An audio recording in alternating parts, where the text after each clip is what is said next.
Hello, people. Hello, Akanksha. Good morning, everyone. Good afternoon, actually. It's 12 plus now. Ratnesh, we need to record this also. Sure. That Aditi would be doing it. Okay, Aditi is there. Fine. Tell me when you want. I'll just start. Yeah. So I think we can pin this guest for today so everyone will be able to see her. Can we do that? You're on mute, Aditi.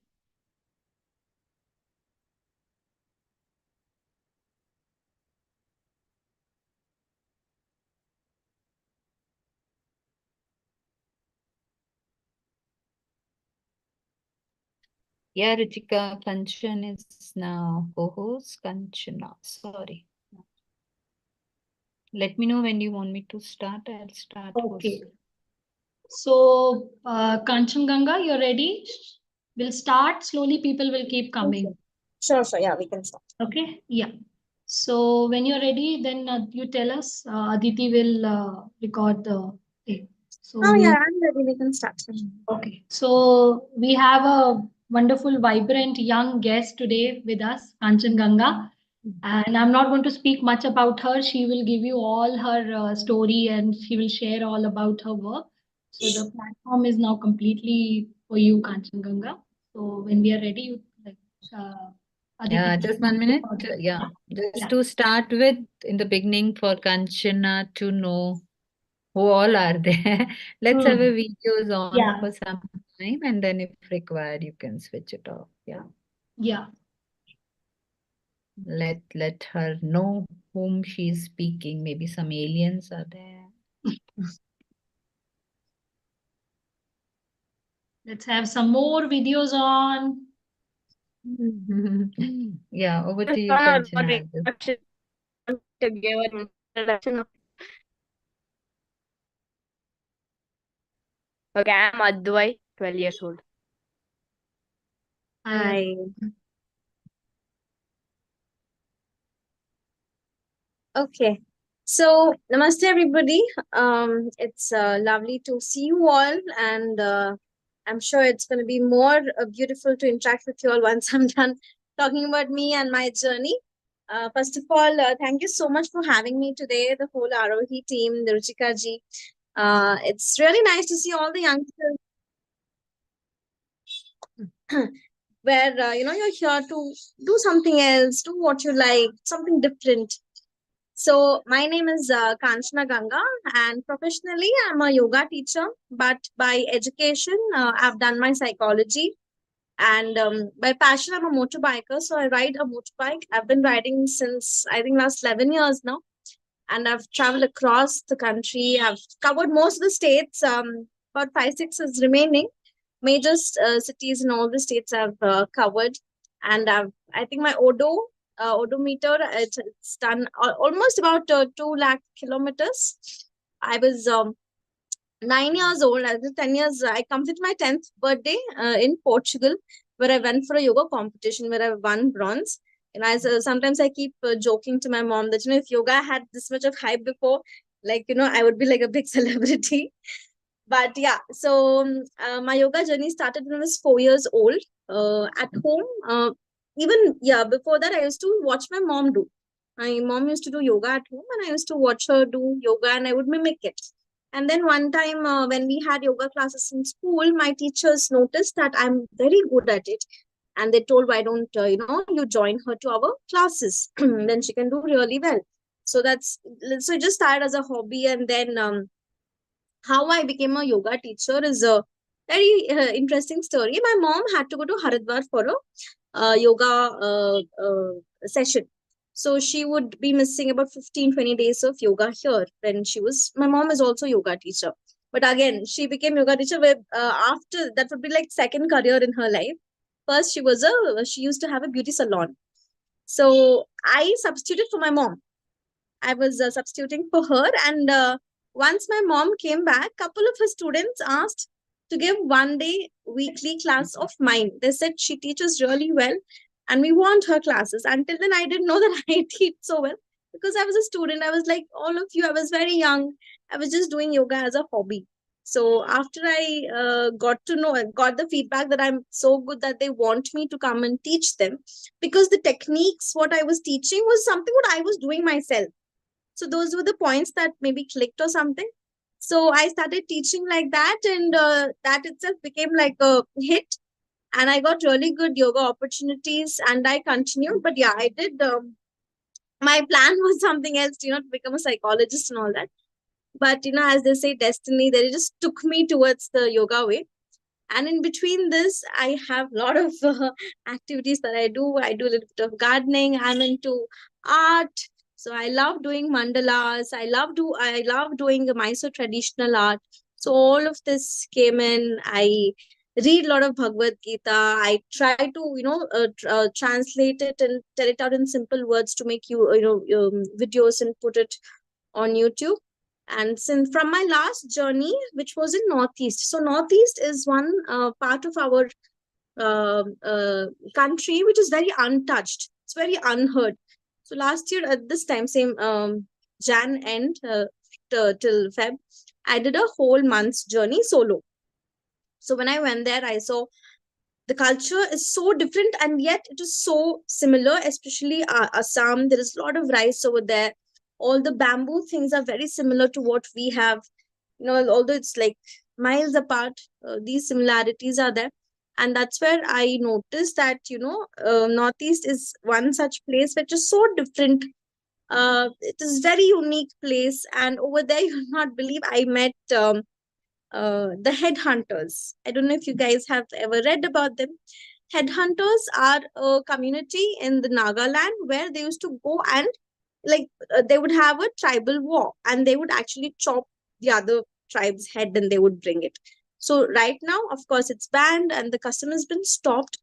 But there are 3 alive headhunters over there. They're very old. If you see them, you would never believe that, they were into the war and all.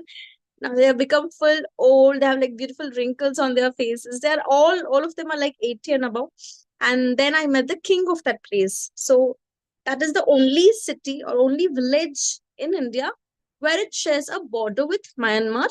So only over there you have dual citizenship, because in India we have only single citizenship. You can follow only Indian citizenship if you want to be an Indian citizen here. So only that village has this excuse where you can have 2 citizenships, and that is Myanmar and India. So that king over there, it's called Longwa village of Konyak tribe. That's the king's tribe name, called Konyak. They share the border. His house shares exact border of India and Myanmar. So the kitchen is in Myanmar, and the hall, the living area is in India. So when I went there, one of that video of mine went viral, and then Bangladesh border I went. So it is very easy. You can go to the border. You don't have to have any passport or anything, such things with you, and you can cross the border. So I did that video, which went viral, and I traveled the Nagaland road, which there was no road, and I without road, I went on those roads riding my bike. That video of mine went viral. So like that, I also became an influencer now, social media influencer. Currently, I have 53,000 followers on Instagram. On YouTube, I'm slowly growing. So YouTube is something I have not touched much yet. So like that, I make money for my rides, like extra money for my rides apart from my yoga career. So from last 8 years, I think I've been teaching for Ayurveda students. So Ayurveda also has a full-fledged subject of yoga in their 3rd year, where they learn about yoga. So this yoga what they learn is not the normal yoga that we all do. It's a little more advanced, it's more technical. You have therapeutic-based kind of yoga where, for example, if I have headache, what do? There are certain asanas for it, there are certain pranayamas for this. So all this technical side is where I'll be teaching the students later on, who will become doctors, and they'll be teaching to all the patient. Also, my field has come more like that, where I take more therapeutic based of teaching, where you have one issue. For example, see, if you have fever, you should take paracetamol. But for fever, if you take B complex, it will not work. So yoga is also something like that. If you have a particular problem, based on that problem, those beneficial asanas and pranayamas is what you're supposed to do. Because a lot of people don't understand that about yoga, and they do random things in yoga and say it did not work. Or they do it one day and say, oh, it did not work, because yoga is not magic. It's like everyday process, like how you eat, how you sleep. Yoga is also something that should be doing every day. And again, yoga is not just asanas. There's much more. There's a wide range in it, which is asana, pranayama, dhyana, pratyahara. That is controlling of your senses. That is also yoga. If you are somebody who reads a lot, you're a jnana yogi. That means you like to acquire knowledge. So again, you are a yogi over there. If you are somebody who is lot into devotion, like you like bhajans, you like singing, you like dancing, then you are a bhakti yogi. And if you're somebody like me who does a lot of yogasanas, a lot of dhyana, then you're a raja yogi. We do all the physical activities of like asanas, but with the raja yoga. And then one more is karma yoga. That means your work, your duty, whether it's towards your house, your career, any such line that you're doing is also yoga itself. Like you're dedicating yourself to some work. That's called karma yogi. So like that, we all are yogis. We all are doing something or the other. So maybe you can just think about this and figure out what kind of a yogi you are. You're a karma yogi, you're a jnana yogi, you're a raja yogi, or you're a bhakti yogi, right? And yoga has been a very nice career to me, especially in Mysore. Although I don't know if you guys have heard a lot about Gokulam side, which is like a complete yoga hub over here. It is a good career to choose. It gives you health as well. When you're teaching, you're also practicing, and you're understanding the other person. It's a very nice job career to choose. You are into healing. It's a health industry. You're helping someone get better, feel better about themselves. And also this is something that you can teach to others. It's a knowledge that you can share. Even that person can become a yoga teacher along with you. And when you see in India, as such, there is no certification yet that I certify you to become a yoga teacher. This is the authentic certification. Very frankly, to me, I've had a lot of yoga teachers in my life. One being my mom, the very first one. And since almost high school, I had the teachers who were from my childhood. They were there, and I needed a certificate. So this was the thing, I had got an amazing job in New York, but my salary was very low because I didn't have a particular certificate that they asked for. So to do the certificate, I went to Rishikesh, and this certificate, I'll tell you, it's they'll show you authentication that she is a legit yoga teacher. I certify that, and who am I certify? It is America and Europe, where where yoga did not originate at all. So I didn't have much knowledge about all this back then, but they asked for certificates. So I went there, Rishikesh had its certificate, and I came. Frankly, till today, I have not used that certificate at all. It was just for, namesake that I got it done. But yeah, Rishikesh is a beautiful, amazing place. A lot of positive vibes over there. So I did enjoy my experience of being a yogi over there. I went there like a proper yoga student, and I saw all the foreigners coming in to India. Why are they coming into India learning yoga? Why are they not learning there? Because there are so many Indian yoga teachers itself over there who are teaching yoga. But from what I heard from them is that there is a lot of authentication here. There is proper teaching, right guided teaching over here in India. So I really think that we can provide that, because somewhere, it would have come from our base itself, from our home, at family itself. We do all these small things which, need not to be taught as a course. So that was the yoga course journey that happened to me in my life. And yeah, as I was telling, in India, from the government side, you don't have that much of certification as per that to tell that you are a yoga teacher, you're not a yoga teacher. And this is a skill that anybody can pick up. This is a hobby that anybody can pick up at any age. It has no age barriers at all. Even a small child who can understand breathing, who can understand left hand, right hand, can start off yoga. Even a very old person who cannot even stand can do sit and do yoga. They can do chair yoga. So yoga has that wide variety where you can start learning at no matter what age. You can start becoming a teacher at what age? There's no barrier at all. You can pick up the skill anytime you want. That is one short intro about my career. And of course, biking, so it's my passion. It's something that puts a joy on my face.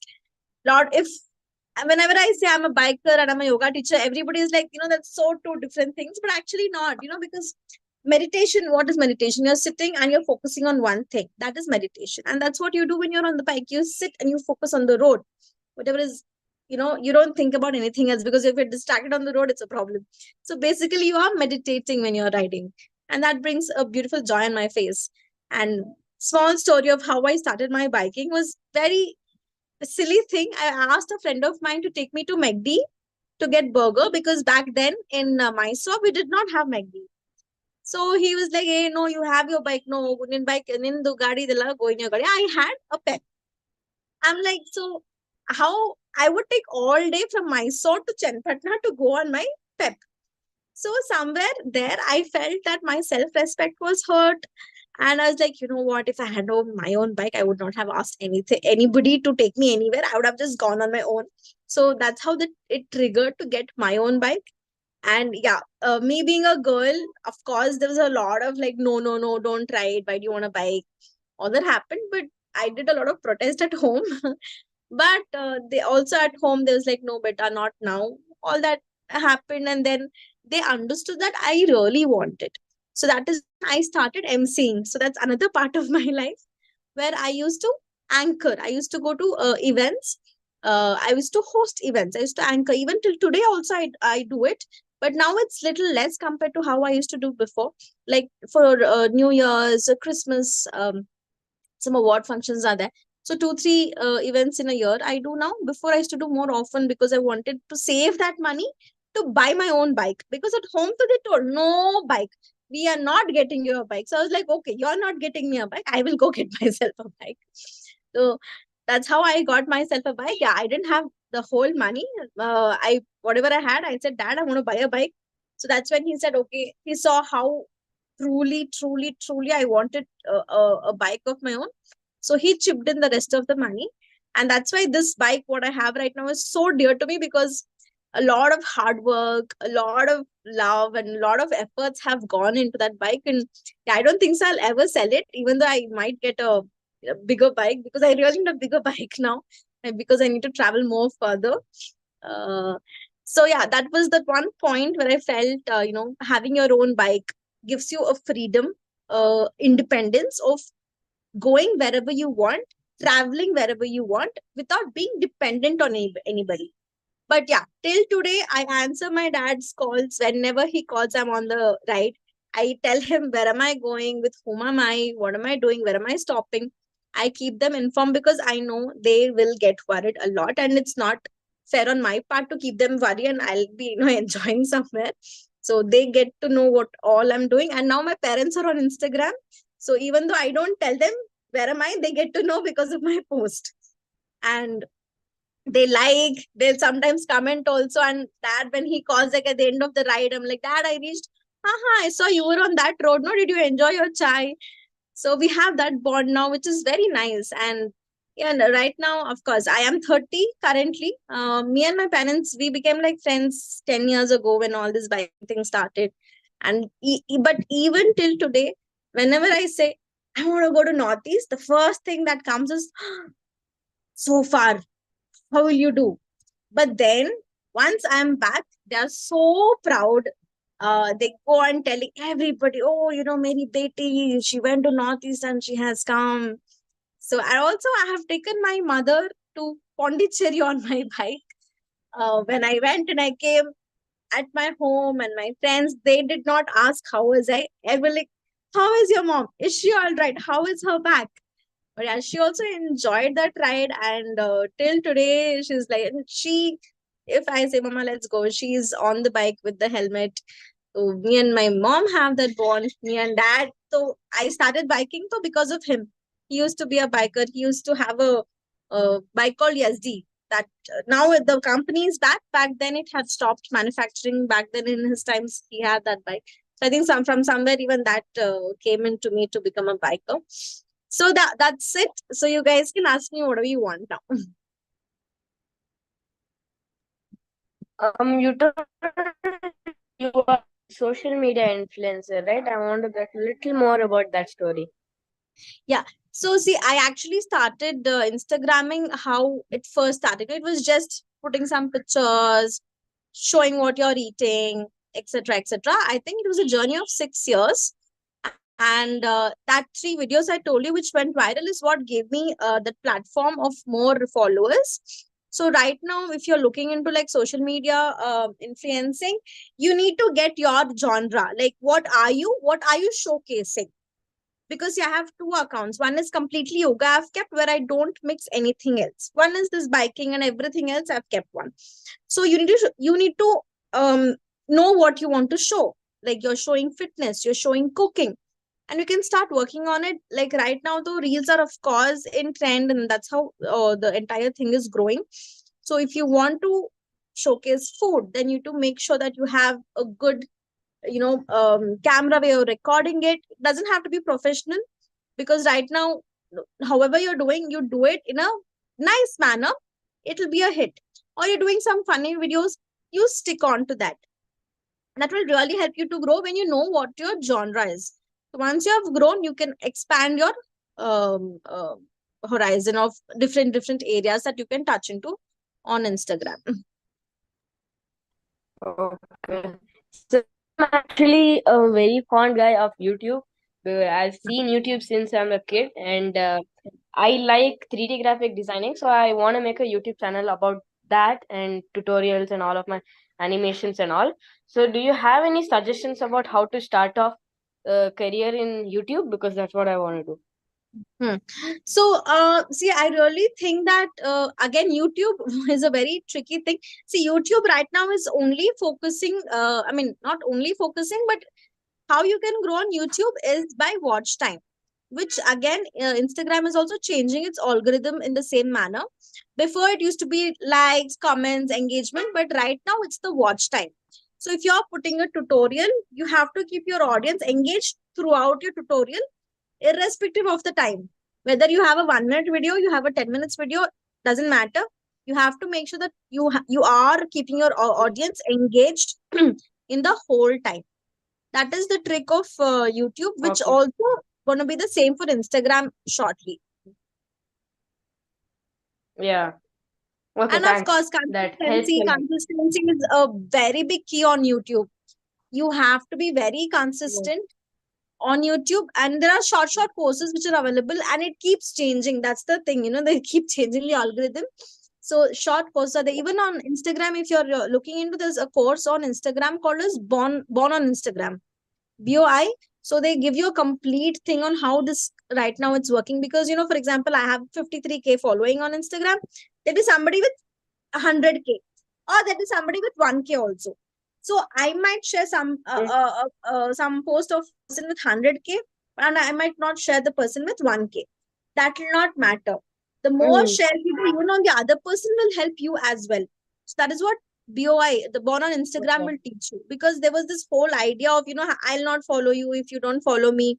All this notions keeps going around. That's so they have Born on Instagram has completely removed it, and they have told how their algorithm is currently working. So from the official site itself, you can take that post for Instagram. Same way, YouTube, to make sure that you engage your audience. That is it. Engage Yeah, your okay. audience, be regular. Yeah. Thanks. Yeah, Welcome. there is a question in a chat for you. Do you manage your own Insta, or you have a admin for it? Well, right now I'm managing my own Instagram for currently my following, and I'm very I am used to Instagram a lot, so I don't feel the need of an admin. But probably if I grow more, and if I actually see, if I take in right now, for me, social media is a very small part of income. I'm not taking it as a full-time income or full-time job. If I move towards a time where I want Instagram to be a full-time for me, then probably I would have somebody to manage it.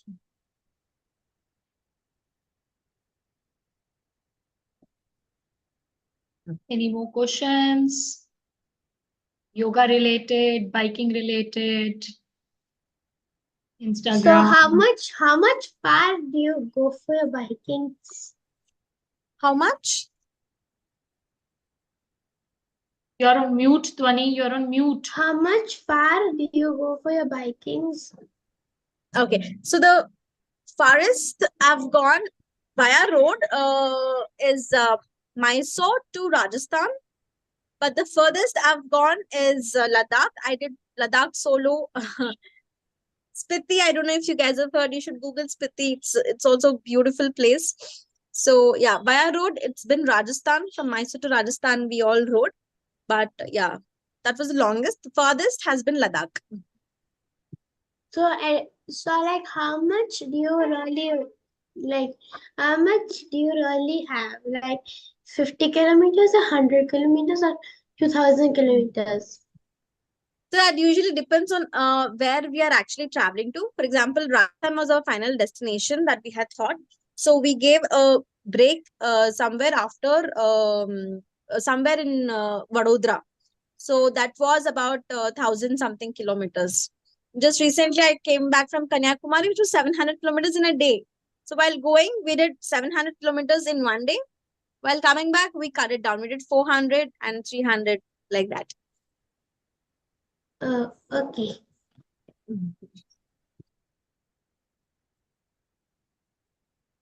Anything else? Anybody else wants to ask anything? Any more questions? But yeah, on all this time, frankly, the only time probably I would have used my education certificates is to apply for jobs. Nowhere else. Even currently where I'm teaching at the college is where they ask for the certificate. Apart from that, it is just in my showcase. So you said you're like into yoga, you're into biking, you're into now social media also you're trying. So just a question like, you're into multiple interests. Why multiple interests? Why not just only one stream you're following? Well, I think so one, I have the skills of being in different fields, and I feel not approaching those fields is a waste of my skill and my personality. And see, when, for example, like take this bottle, I've just painted, little small flowers on it. Reason being, a lot of people have the same water bottle. People will get confused. You have the talent of painting this, then why not? So that's how all these things came. And I felt like Instagram, I started becoming really good at it. So I started stretching that field. Biking, first I started with just small rides. And right now, I'm getting sponsored for a couple of things to promote them. So I saw that there's an opportunity there. So I started stretching that.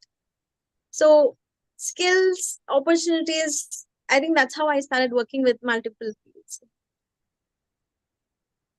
So it's also like a way of managing your own energy and putting your skill into multiple things, what you want to do, kind of. Yes. And I really think I don't know, well, doing only one thing, I feel like you will get bored.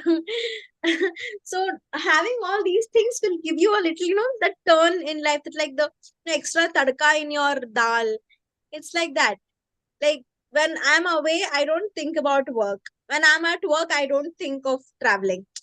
I set like that. It's nice to have different things on the plate. And very frankly, for example, I know if by chance, if I lose Instagram account today, what will I do? I cannot completely depend on that. I have a fallback.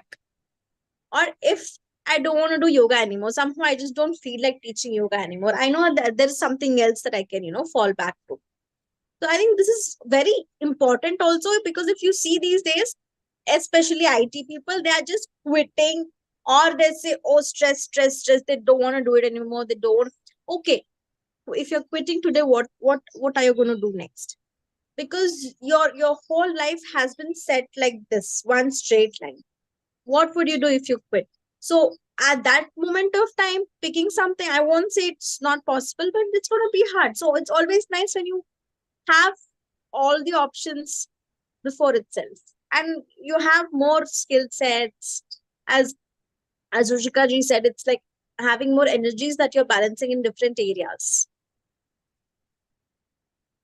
So you're saying that it's like it's good to have multiple interests, or try to find the avenues for yourself in that way, not just only stick to one. So you can really have the, more than one skill in your hand. Let's say one day you don't want to do something and you, okay, this is what I'm done with it. Now I want to go to the other area. Yes. So, have you ever felt sometimes some struggle or some, challenges in your financial stability or in your career or something, like, okay, you're putting your hand into multiple things. Has that brought some kind of maybe struggle, challenge, or a fear or anything in you sometime? Well, Anytime. in the beginning, as I said, there was a lot of issue with the certificate when I was trying to get some particular yoga place I wanted to work or something. There, I really felt like, I need this. For that, I'm not getting enough salary. And also, once I started off, then anyway, yoga to ho gaya. I started off very well. Then I started noticing my friends who are like working less than me but earning more than me, just because they have an engineering certificate, just because they're a lawyer, a doctor, something like that. That did come in, but just over time, it's been 7 years and I'm doing well. I'm doing really, well for myself with this career what I've chosen. But starting, I did feel that, because I felt I was not doing enough. I felt like if I had something, I would have gone to a big company where I had more salary. But then again, I have realized now that it comes with a lot of perks. It comes with a lot of stress, a lot of moving around, a lot of saying yes to others. Even though you want to do it, you don't want to do it, you're forced to do it because your boss has told you so. Here you have an option. If I don't want to teach to a student, somehow me and the other person vibes don't match or our timings don't match, I can say, no, so I'm so sorry, I cannot take a class for you. But if I'm under someone, if they give me a project and say, no, I'm not doing this project because I don't like the vibes of it, of course I'm going to get kicked out. So I have that freedom. So I've seen these perks and I'm okay even if I'm doing less, because I'm not in a big company. But yeah, that has not happened now. But I did feel that struggle in the beginning. But pursuing it did give me the freedom of becoming self-efficient. So it's like been a self-led journey for you, fighting with your own challenges and your struggles and fear, and you chose to be like this rather than just running behind the certificates. You chose skill more than a certificate. That's what I'm understanding. Yeah, and I would always feel very pressured when it came to numbers and scoring and grades. And because if you would just give me a problem to solve without giving me a time limit or some limit, I would just do it. But if there was a pressure, like an exam pressure, like a time limit pressure, I would just not be able to do. I noticed that about me. I would get into so much of pressure that I would just quit. I'm not doing this. I'm going to leave this. Uh, so I really felt this has helped me to get away with that pressure, because it was that the thing became very stressful. More questions, guys. We have fitness freaks here who are so much into fitness and sports and all. Any more questions?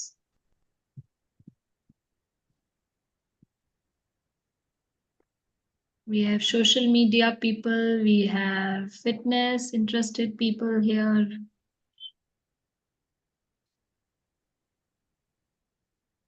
For how many hours you do your own personal practice of yoga? Like, other than teaching, of course, teaching also you're doing with them, but then your personal practice, how do you manage that? Well, currently that has become very tricky for me, because food involves, when you're doing yoga. So the only time I get now is like my lunch time. So after lunch, I'll not be able to do yoga. But I do try to at least do 1 hour. Again, I might not be able to stretch that 1 hour completely. So I might do like some 50-20 minutes in the morning when I get time, 50-20 minutes in the evening when I get time to practice. So right now, 1 hour is what I'm giving myself as for self practice. So 1 hour every day, mostly. Yes, almost every day. Saturday, Sunday, thoda upar niche will happen. Sometimes I end up doing more on Saturdays because I have less classes. And sometimes I just give free for myself and I'll be sleeping.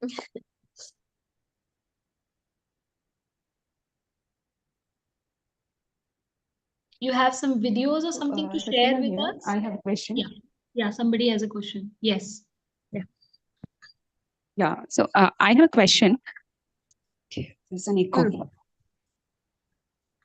No, you're audible, Shakila. Yeah, there was an echo. Hmm. So, the question is, how do you blend yoga philosophy with the asanas you teach? Or I didn't really get I'm you. just exploring yoga, so Mhm. it's like philosophy, like letting it go and all those, no? So, or maintaining that zero state of mind. So, all those stuff. So, how can we do that when we are practicing the asanas? I mean, say somewhere in forward bend, I let it go. So, relating to the asanas, yeah. So see, this is where we involve breathing. So when you talk about letting go, or when you're in any asana or you're meditating, your mind you cannot make your mind zero. If your mind is zero, that means your mind is not working. That means you are dead. So there has to be a thought, there has to be some one thing. So always that one thing will be your breath. Because when we meditate, we can have very, lot of different forms of meditation, like music meditation is there, mantra meditation is there. The best is your breathing. There again, no any sort of religion angle is involved. So there is no conflict over there. And if you try any other mantra to come in, you might miss that out. The best thing to bring is your breathing. So how you focus on your breathing while meditating, same thing you do it when you're doing any asanas also. Give your complete awareness on breathing. That is why we say Hatha Yoga. Ha, ha, balance left and right. Inhale, exhale. Balancing is Hatha Yoga. So when you are, this is what is different. This is the difference between asanas or yoga and other exercise. That you are involving your breath. You are aware of your breath. So when you are completely giving, you force your awareness on the breath in the beginning of your yoga journey. Eventually, it will become used to. You will gain the complete control even without your awareness. You will have the awareness of your breath. So get your breathing into involvement. That way you will have your stability over there. And it's always patience. Asanas, especially if you're starting new, you will take time to reach asanas. Your goal is to not touch your hands to your feet. It is the process of that. It's like first you climb Chamundi Hills and then aim for Himalayas. So go slow. You know, no need to rush. Don't hurry in asanas. That will not fetch you results. Do aram se, go slow, but make sure that you are pushing a little more every day. Like how much long should we hold our breath in any asana? It's always good to start off with 10 breathings. You can start with 10 breathings or 10 seconds, and you can go on to as long as you want. And also, what type of asanas do you prefer when someone is sick? Someone is sick, it's always good to just rest. You shouldn't do much of asanas when you're really, really sick. If you have a running nose, you can do Brahmari. You have a headache, you can do Brahmari. So pranayamas will help you more when you're sick than asanas. Asanas, you can sit, you can put yourself in Padmasana, you can sit yourself in Vajrasana. It will help you to relax. Hmm. And there Thank is you child for- pose. Child's Thank you pose for- is very useful for everybody. It will give you a lot of de-stress. It will bring out your emotions. You can just put child's pose on your bed and you can just relax over there. It's very good to bring out emotions. It's good for stress release, anxiety, depression, for all of that. Child's pose. You can Google it. Child's pose, Balasana. It's very useful. There is butterfly to fight PCOD. Like that, each asana has its beautiful benefits. Each asana has its own benefit based on the name also. Like Bhujangasana is there, that is cobra pose. How is a cobra? Its spine is so strong. So when you're doing cobra pose, your spine will also become as strong as the snake. Yeah. Okay. And guys, you know that Kanchana Ganga comes to my home and I call her my auntie. Yeah. Okay. If all of you are okay to try this small thing that we will do, it's called as Karna Pranayama, where we are going to give pressure to the ears. Okay. So just hold your ear lobes and you're going to pull it down. Can we have the videos on for this if possible? Guys, if you're not somewhere in place where you can't, it will be nice to have the videos on and do this together. So hold the ear lobes and pull down. It should pain a little. Okay. Pull down. Now hold at the center sideways. And then hold at the top, pull upwards. Down. Side. Up. Pull down, down, down, down, down, down, down. Side, side, side, side, side. And up, up, up, up, up. Yes, so this is very good for memory. To have a good memory, this is very useful. Also, I don't know how many of you have experienced this or you might have seen. Sometimes when a kid is very naughty, either the teachers, the parents, they might be doing this. Have you guys experienced it? So this is because a naughty kid is hyper, right? A naughty kid is always running around doing that, this. So this helps you to calm down. So for hypertension, for anything that is like stressing you, this is very good to relax you down. And you can do this any time of the day. Anytime, just try. Whenever you feel a little stressed, you're anxious, start doing this. This will really help you to calm down. Plus, it's very good for memory. I can see a lot of them already felt the face got like relaxed when it was you guys were doing. Good.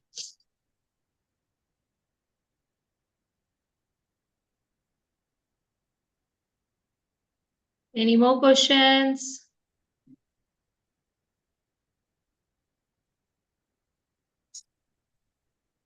Yoga is yoga asanas are something that, frankly, no matter how much a person or me tells you that this is like how I just showed you, you have to experience it on your own. That is when you'll understand the benefits of it. Okay. Anything else? Anybody wants to ask anything? Yeah, can you share more about how you plan your road trips? You said you go solo. So what are your concerns? Do you plan for all that, or you just go on the go and figure out how does that? I always have a rough plan, and mostly I always look into blogs. I look into vlogs, I look into blogs, which will help me to make a rough plan. And frankly, that's also one of the reasons that I started making videos of my travel. So that, it can help others when they are traveling. Because, there are some points that only you would have experienced that would help the other person. So, for example, one of my riders, when we were going to travel on the Hyderabad highway, told that this is any highway you can stop anywhere, it's always safe. But that highway was so deserted. And it's like, whenever you stop, don't stop when there are people. Stop where there are no people. So that one point really, really helped me. So I thought, if these points or these, are put into a written form or a video again. So when I said it was all about YouTube. So these things will help another rider who's planning will help. So like this, I look into blogs, I see what's going around and most relevant and new blog so that, how things change. Shops might get closed. So like that, I go through all that. I see how many kilometers it is and what area, what weather it is, how I should be dressed. I look into all of this. I make points, but I don't just stick on to that. From then I'll start exploring. Just one rough sketch I'll make, and the rest of the painting will be done impromptu. How about budgeting? Budgeting, yeah. So I'm a vegetarian, so that becomes a little hard when I travel. So that's how packing from home started, and later I realized that it's very budget friendly thing to do because you have things packed at home. I carry chapatis which will come for 3 days so at least, and my mom makes this tomato chutney which does not go bad at least for 15 days. And there are fruit vegetables all along the way. So this one part of food gets, sorted very easily.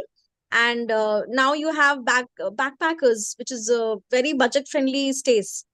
So whenever I travel, it's been, I look into all these budget friendly places itself, and I try avoiding very high end shopping, because I know all these tourist areas, one though it'll be 1 to 4 times the price, and everything else you find it anywhere and everywhere. Yeah, only for memory I pick up few things, and again, traveling light also comes into the picture. So since I started earning, that has not been much of a problem. But when I was a student, then I had this much, and I had to spend only this much. I could not expand.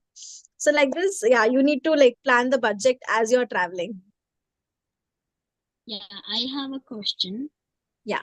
So, do you like traveling solo or with people or with a group of riders? Yeah. Well, I have done both. So Spiti, what I told you, Spiti I've done with a group of friends, bikers we did together. But Ladakh I did solo. Both has its own perks. But personally, I think I like solo more, because you're more independent. You can stop where you want, or you can just keep riding however long you want. But when you're with a team, this is a boundary that comes along that you have to follow when you're with everybody else. Also, when the point of exploration comes, like you see a old architectural building, you want to go there, you want to sit there, you want to see the building, all that you can't do when you're with a group, because a group has a set place to reach or something like that. But personally, I like solo. Have you ever stopped or got stranded in one place without fuel or something, like because of fuel is over or something, you just got stuck in the middle of a road or something like that? Well, without fuel, though, it didn't happen. But yes, one time when I was coming back from Coorg, I was very, very close to the main road, and my clutch cable broke down.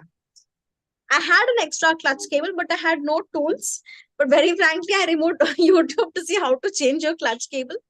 But luckily, see, people, I'll tell you, in India, people are very friendly. People are very helpful. They will come to your help. They will come to your rescue. So I saw around, there was a house where pushed my bike and I stopped, and there was this lady walking. I asked her if there's a mechanic. So people did come for my help, and I got a mechanic, and he fixed my bike. It was just a cable that had gone. I got it replaced. So like that, I've got help on the roadside. And yes, the breakdowns have happened, and you have to be prepared for it. It will happen if you're going long. And yeah, people are quite good and helpful. But yes, when we are talking about solo, I always do carry pepper spray with me. I make sure that it is at my reach distance if I need it. So like that way, I'm always prepared for anything worse, and hoping for the best. Thank you very much.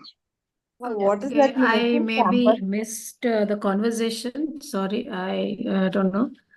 What bike are you using, Kanchan, as of now? Right now I own a Bajaj 220 Avenger.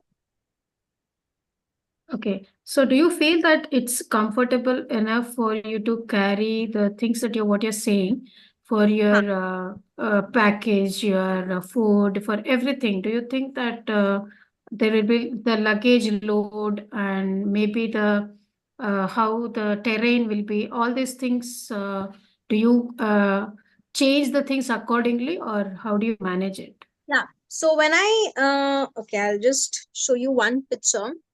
I don't know how much you guys can see. So here, there's this luggage.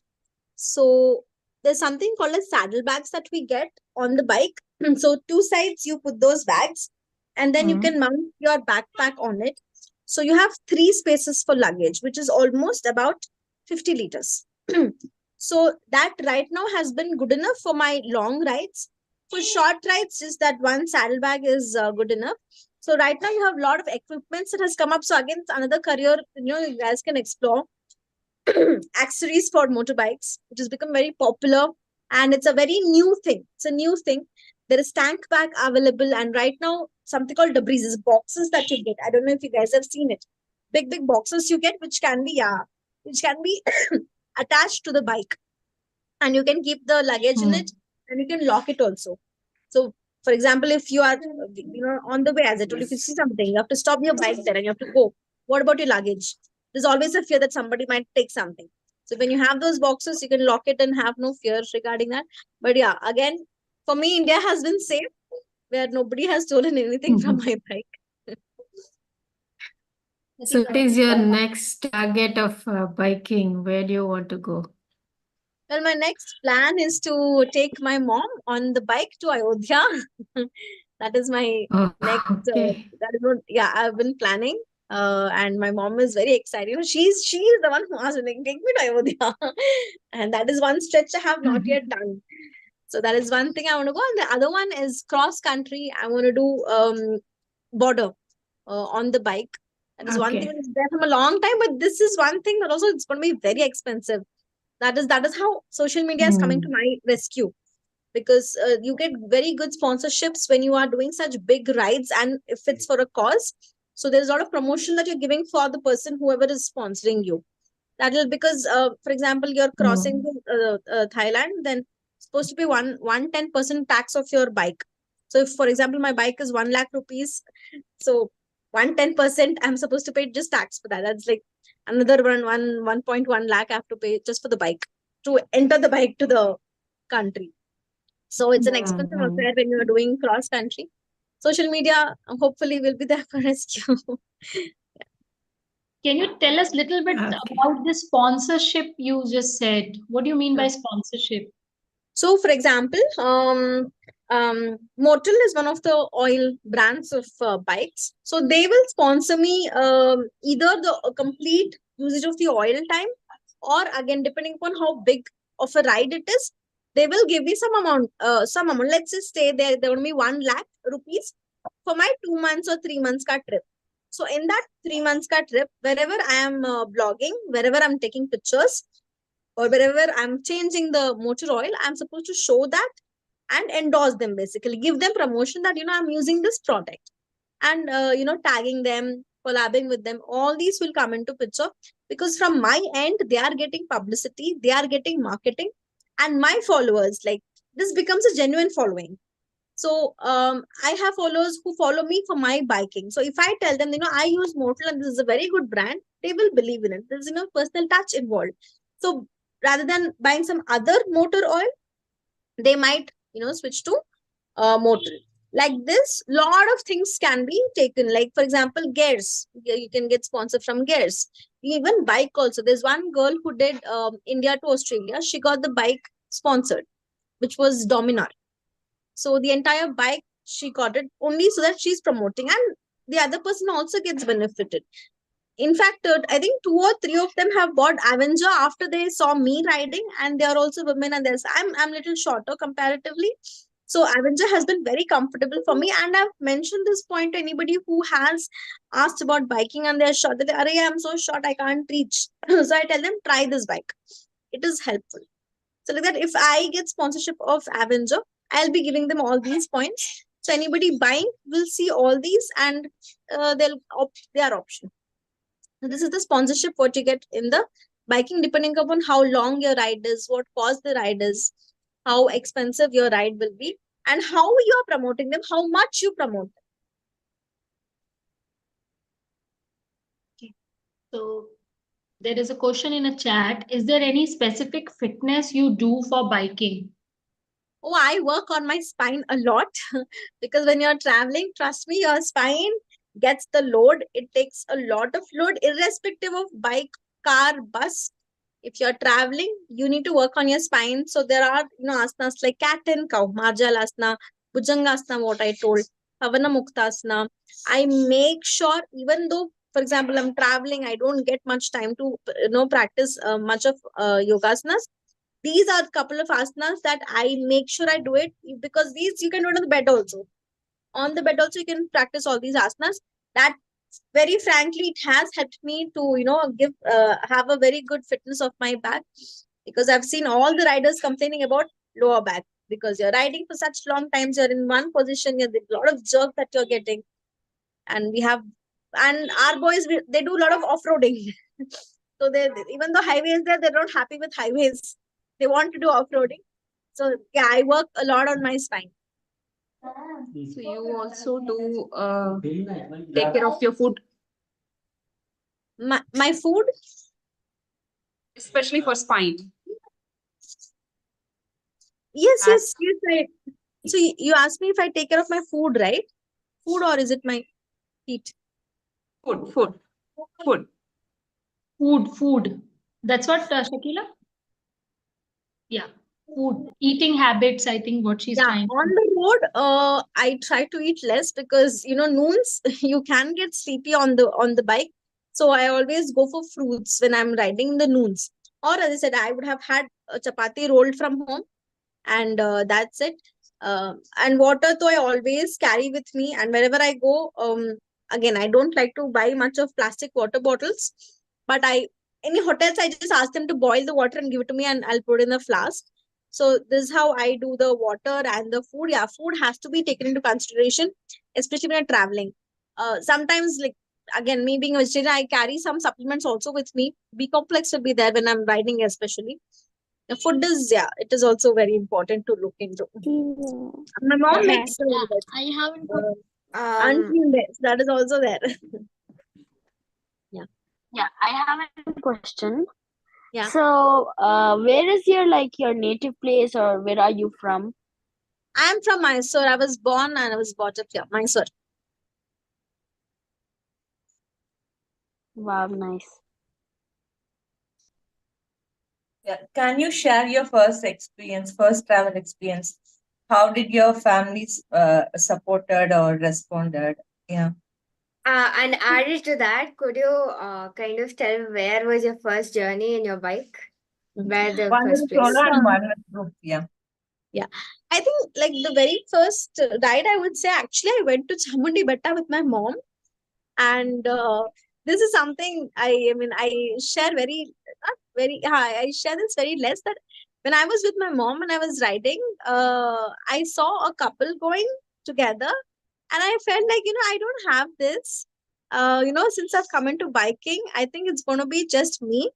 That one day I had got that one thought, but I was very happy with me, mom going to the Betta. That was my first ride. But stretching on a longer ride, it was uh, Chikmagalur. That was my first long ride I did, and that was with a team.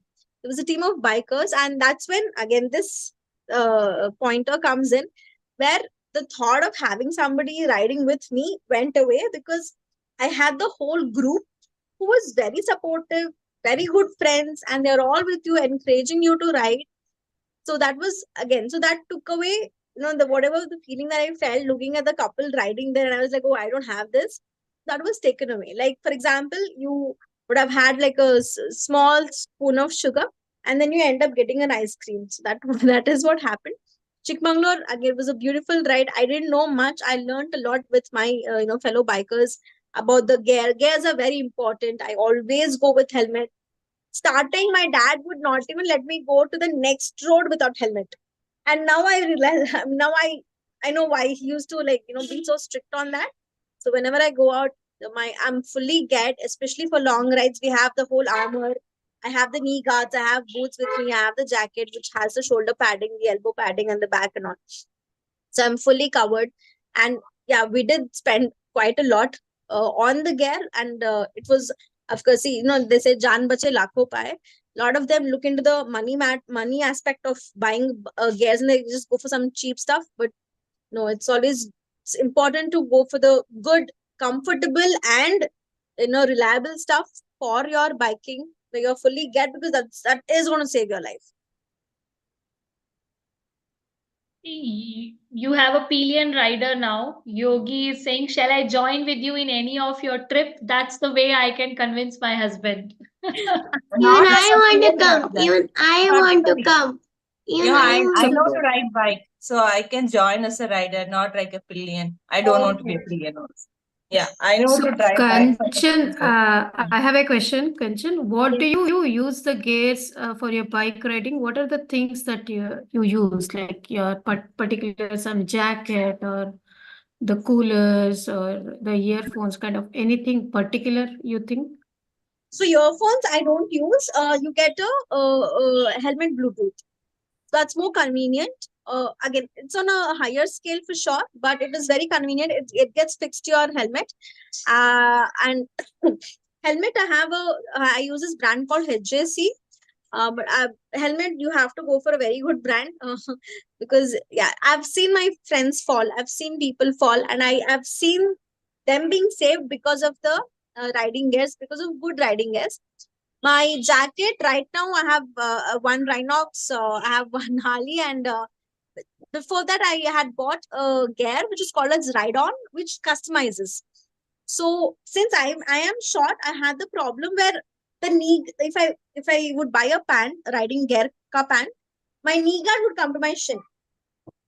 So I got it customized. So they customized it for my height, my weight, and even color choices also I could customize with them. And yeah, because I had very less following back then, but for that following, they gave me 50% off on their customization. Boots though, right now I have Harley boots what I wear. But right now there's a brand also called as Scala, which is pretty good. So a lot of brands have come up now from like when I started. So the best thing is you should go try it out on yourself, that which brand or which size fits you better, and you can buy. But I'm fully geared when I'm there. I have shoulder pads. I told you there's knee guards which comes along with the pant.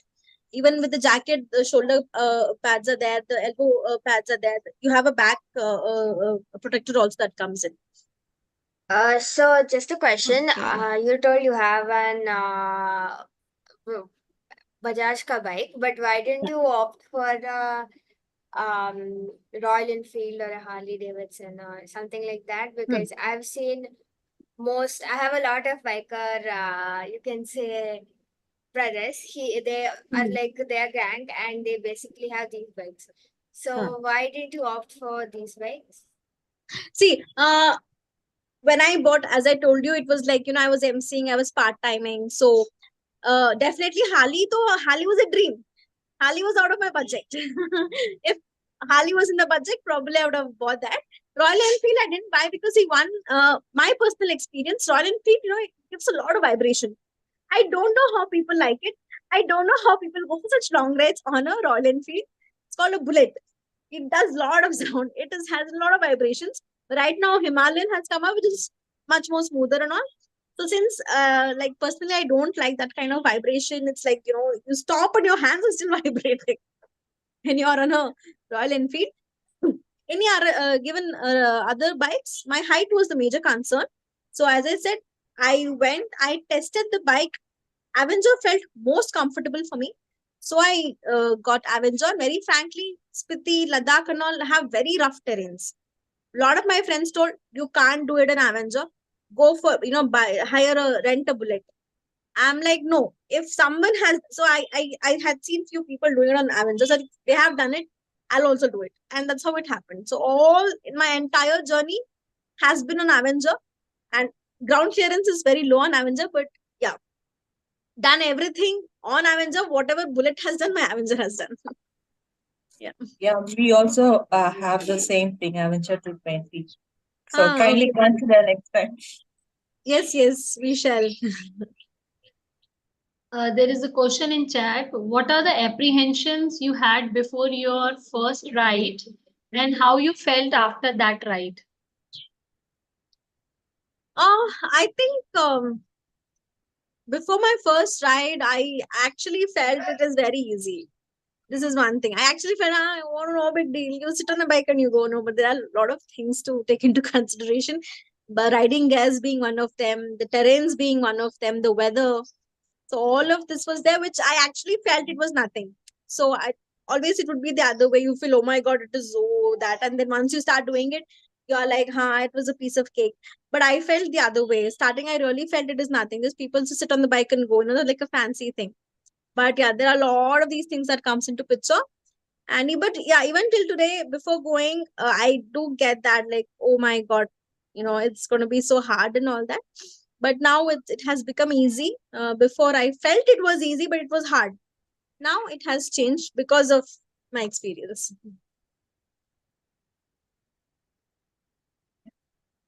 Sunny, you have raised your hand. You have some question. You're on mute. Yeah, I have. Like, what type of asanas you used to do when you used to do biking? Yeah, Balasana, cat and cow, and Chakrasana is there. Chakrasana is one asana that if you perfect, I can guarantee you will not get back pain, at least by lifestyle. So Chakrasana is very important. Chakrasana, I do it. And when I'm on the bike, for example, there's a signal that has come and, I'm just sitting there for a whole minute. What I do is I just stretch forward a little. I go for a little bit of twistings or just give a little bit of neck movement. So that 1 minute when you're, in the signal waiting itself relaxes your muscles. Okay. Would you like to share? Okay, sorry. Yeah, Kanchana. Kanchana, carry on. Yeah. So suddenly, like while you're riding, it is very, as you said, after eating food, you feel very sleepy, right? But even if you go light on food, don't you feel sleepy? And suddenly on road you feel sleepy. And what do? Do you just take a break and kind of just take a nap, or you continue riding? This sleep thing is something which I keep telling everyone. The moment you feel, you're little like this, immediately stop. So whenever I've felt like that, I've immediately stopped and I've put some cold water on me.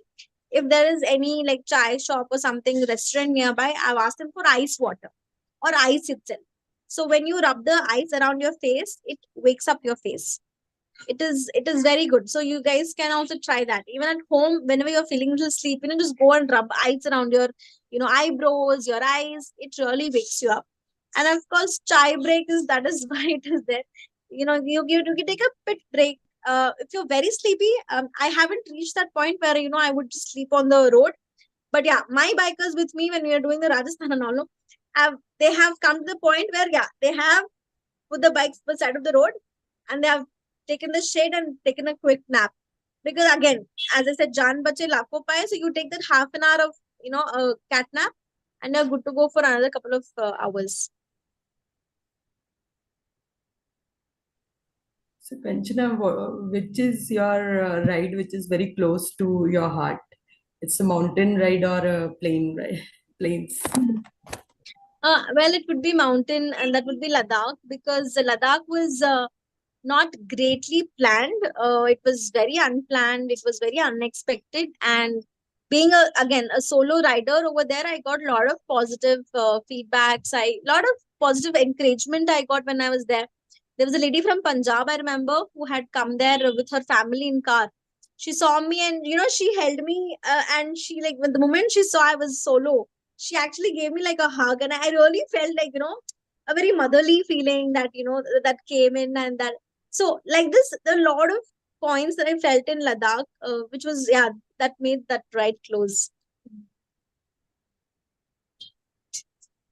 Once I want to have a trip with you at Leh Ladakh. Sure, we'll do that.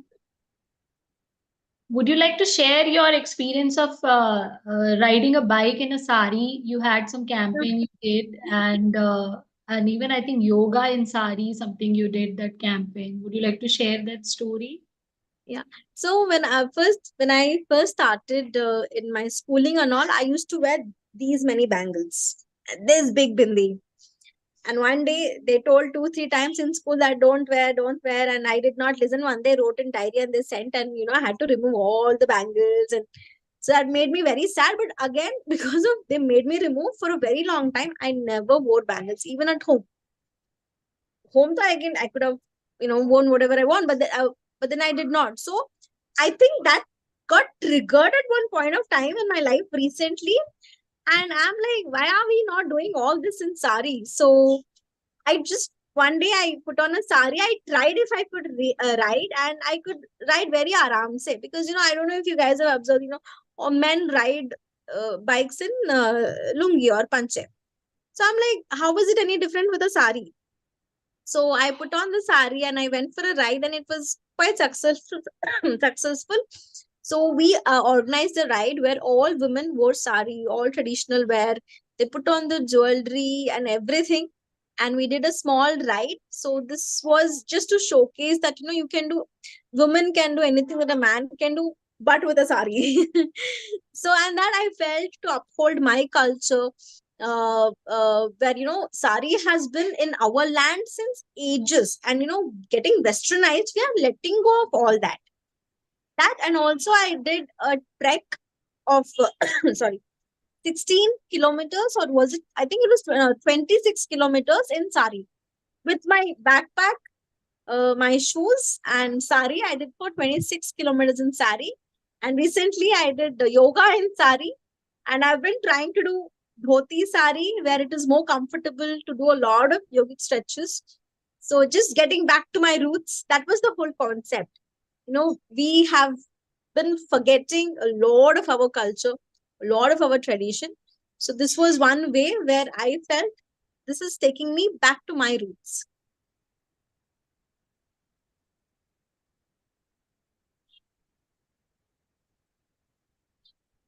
Okay. Anything else? We can wind up. I think everyone is gone for a ride right now. Everyone is ready to. I could not share many pictures and videos today, but you guys can go and check out my Instagram page, where there's a lot of all my posts and stories, very less on YouTube. You can check it out and you can see how you can take your career or your hobby in the ways I've taken. Because very frankly, my Instagram, the main page, the Kanchana Ganga, it is called, it is in such wide variety that if you see that page, probably you would not say I'm just a biker, or I'm just a yoga teacher, or I'm just an MC. There's a lot of all of that in one. And I really think even you guys can do something like that. It shows a picture when you're painting it, and you see the end product. It shows like all these entities are there. There's river, there is mountain, there is grass, there is rough patch of road. Everything comes into one picture. I think all of us have all these qualities, just that you need to work maybe little here, little there to bring it up. Yes.